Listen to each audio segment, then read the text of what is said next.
তো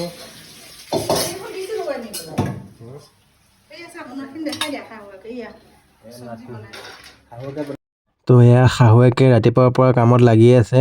9খন ভাজি তৰকাৰী বনাইছে 9 মাহৰ সকামৰ কাৰণে মৰমৰ বোৱাৰীৰ বাবে। তো আজি খুৱাব কিবা বোলে এনেকৈ নিয়ম আছে 9 মাহত 9খন আঞ্জাৰে খুৱাব লাগে ভাত। তো সেয়াই আৰু কাহিনী। আৰু আনফালে আমাৰ 9গৰাকী গোপিনী সকলো আহি পাইছেহি আৰু এনেকৈ ধৰণে সকাম নামঘোষা অকণ চলি আছে আৰু।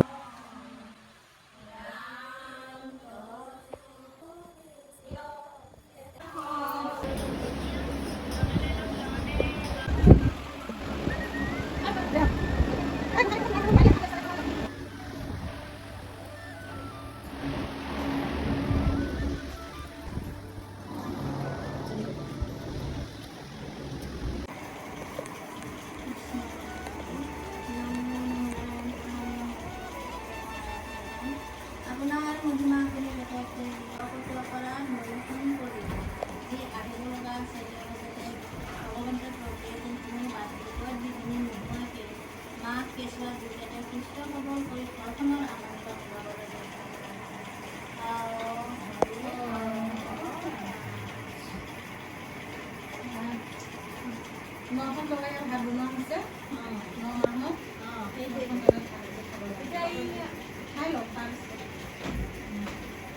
খাদ্য খাই পেলাই তাৰপিছত সেই এখন হাতে এটা বস্তুহে উঠাব পাৰিবা যিকোনো যোনটো মন যায় সেইটোকে উঠাবা আজি ভাতটো খাই লওক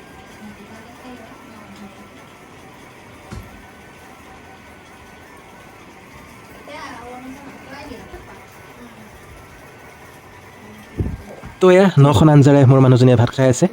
তো লগতে কাষতে যে দেখিছে গামোচাৰে ঢাকি থোৱা হৈছে এইটো এটা ধেমালিৰ নিয়ম এটা আৰু মানে গামোচা এখনে ৰখা গৈছে ৰাইট ছাইডতো ৰখা গৈছে পতা গুটিটো মিনছ সেইটো মানে ল'ৰা আৰু লেফ্ট ছাইডে ৰখা আছে পতাখন মানে সেইটো মানে ছোৱালীজনী আৰু। তো জন্ম মানে এতিয়া কি হ'ব এতিয়া ৰাইট ছাইডতো চুলে যদি ল'ৰা মানে তেতিয়া ল'ৰা হ'ব আৰু লেফ্ট ছাইডতো চুলে মানে ছোৱালী মানে পতাখন চুলে ছোৱালী মানে ছোৱালী আহিব জন্ম বা ল'ৰা ছোৱালী যিয়ে নহওক কিয় এতিয়া মানে সেইটো এটা নিয়ম আৰু যোনটো চুৱে মানে সেইটোৱে বোলে হয়। তো সেয়া আহকচোন যোনো চুৱে থাকে চাওক।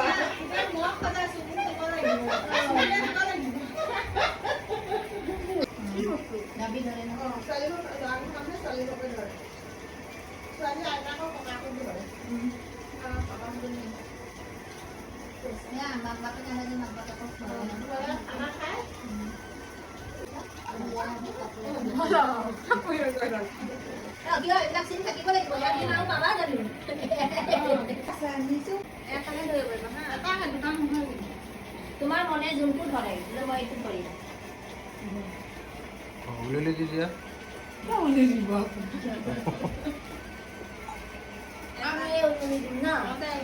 যিকোনো এটা দাঙিলে তোমাৰ মনে কোনটো বিচাৰে সেইটোৱে হেৰি কৰিবা মনে যোনটো বিচাৰে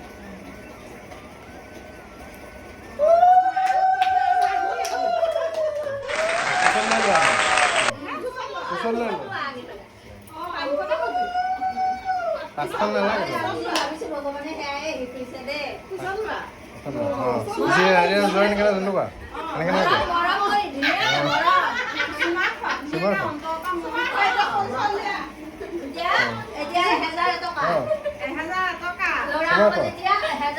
চুমা খোৱা আকৌ কেঁচুৱা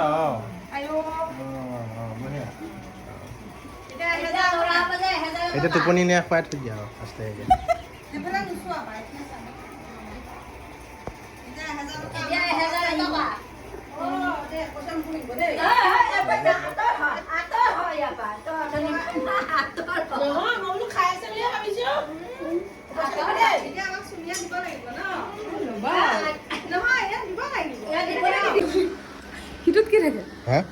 সেইটোত ছোৱালী আছিলে ছোৱালী হ'লে ছোৱালী আছিল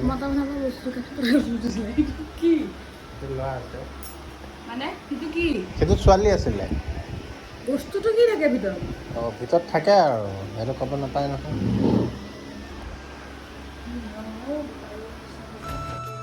তো যিহেতু মোৰ মানুহজনী প্ৰেগনেণ্ট আৰু সেয়ে 9 মাহত সোমোৱাৰ পাছতেই 9 মাহৰ সকামটো পাতিব লগা হ'ল। তো এনেধৰণে সকামটো 9গৰাকী গোপিনী মাতি আনি নাম ঘোষা গোৱাই 9 মাহৰ সকামটো সম্পূৰ্ণ কৰা হ'ল। 9খন আঞ্জাৰ সৈতে ভাত খুৱাই ঠাই বিশেষে নিয়ম নীতিবোৰো চাগে বেলেগ হয়, কিন্তু আমাৰ ইয়াত এনেধৰণে কৰা হয়। সেয়ে কিনো ক'ম আৰু, ভিডিঅ'টো জাষ্ট কৰিলোঁ, ভিডিঅ'বোৰ মুহূৰ্তবোৰ সাঁচি ৰাখিবৰ কাৰণে। তো সেয়ে ভিডিঅ'বোৰ আপলোড কৰি ৰাখিছোঁ, যাতে 50 বছৰ পিছত মই বা মোৰ ল'ৰা ছোৱালীয়ে চাব পাৰে। তো সেইবাবে লাইক ভিউজৰ কাৰণে কৰা নাই। তো গতিকে ভিডিঅ'ত কিবা বেয়া পালে আপোনালোকে দায় দোষ নধৰিব, তাৰ বাবে মই ক্ষমা প্ৰাৰ্থী। তো আজিলৈ ইমানেই আছিল। আকৌ লগ পাম এটা নেক্সট ভিডিঅ'ত। তেতিয়াহ'লে আপোনালোক সকলোৱে হাঁহি থাকক, হেপী থাকক, টাটা, বাই বাই।